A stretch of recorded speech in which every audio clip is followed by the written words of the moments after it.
Hi, everyone. So I'm back and I want to talk to you about the Dome of the Rock, this magnificent third holiest site in Islam.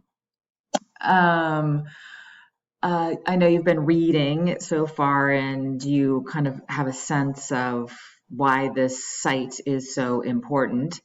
It is the oldest surviving Islamic sanctuary.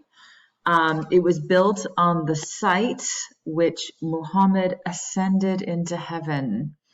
Of course, as we know, this was sacred ground already. It was the mount where God tested Abraham, who is known as Ibrahim, right, in the Quran, where Abraham slash Ibrahim was asked by God to sacrifice his son Isaac or Ibrahim, and of course, Abraham was willing to do this, but God stopped him at the last minute, thank goodness. This site is also built on the ruins of the Temple of Solomon, which was destroyed by the Romans, as we know, by Titus in 70. Um, so this is a very much sacred ground for Jews, Christians, and Muslims. Now, the Muslims, the religion is going to spread like wildfire across the Middle East, and the Muslims are going to take Jerusalem from the Byzantines in 638. And then, as we have learned, will be decided by the Umayyad Caliph at the time to build this kind of sacred shrine at this important rock site. And it's very interesting when we look at this building and we can really see the syncretic nature of Islamic architecture. Of course, we've learned what this term syncretic means vis-a-vis the Christians, right? It's this borrowing of pre-existing forms or architectural ideas and then basically bringing them to kind of a new context, a new function by another culture. And this is really kind of evident when we look at the interior of the Dome of the Rock. So let's go inside of this building.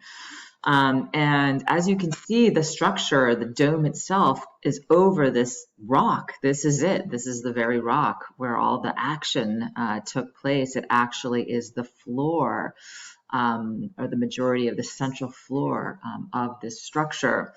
And you can see this large dome over the top. Of course, the exterior, as you saw, is like a domed, is an octagonal. Oopsie, I'm going the wrong way. A domed octagonal shape, right? And of course, we've seen this before as well. This is coming from the Byzantine, like churches like San Vitale were octagonal in their structure. It's no surprise the architects, craftspeople who worked on this were most likely recent converts to Islam from the pre-existing Byzantine culture that was based there in Jerusalem. So let's go back inside of the church. And we can see this kind of dome structure above, and we can also see this hall, right? This kind of area around this aisle, around the central dome, very much in keeping with the central plan churches that we studied when we looked at a site like Santa Costanza. Now, as we learned on the page of Dome of the Rock, there was a nearby church, the Church of the Holy Sepulchre, which was a central plan church, very similar to Santa Costanza, which clearly the precedent for the architecture of the Dome of the Rock, where we have the same kind of dome central space and then the ambulatory around the exterior of that central region. We do see the interior of the Dome of the Rock is very, very beautifully decorated, right, with that kind of scrolling vegetable motif here in the interior. Of course, there is this preference for aniconic imagery in the Islamic world, particularly for religious buildings, anything religious. And we get this kind of interest in kind of natural forms or forms based in nature, organic vines, plants, as we see here. This is really interesting because this is really the original interior. The exterior has been radically restored and altered, but the interior is very much the way it was in that very first century when it was created. We can also see Islamic text, calligraphic script written around in the interior. This is also very much a common decorative device in the Islamic world. So what I want you to take away from this is just, the kind of syncretic nature of the Dome of the Rock, the way it is so much based on a Christian precedent.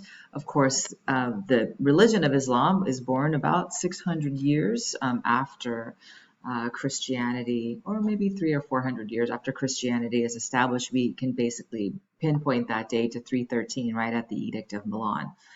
Let's go to this one more slide, the exterior of the Dome of the Rock. One of the key differences between Islamic architecture and early Christian architecture is, as we've seen in buildings like the Mausoleum of Galla Placidia, San Vitale at Ravenna, is this preference for very, very plain exteriors. That is not the case in the Islamic world. We have less of a distinction between interior and exterior decoration. And as you can see here, very ornately decorated with mosaic design. The original consisted mostly of Arabic script and repeating geometric patterns. That resplendent dome that we see in the Dome of the Rock has really only very recently been replated with gold leaf, making it absolutely kind of magnificent and glowing.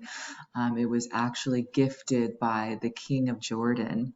I guess sold one of his apartments in London to pay for the regilding of the Dome of the Rock. Okay, I'll see you guys again soon.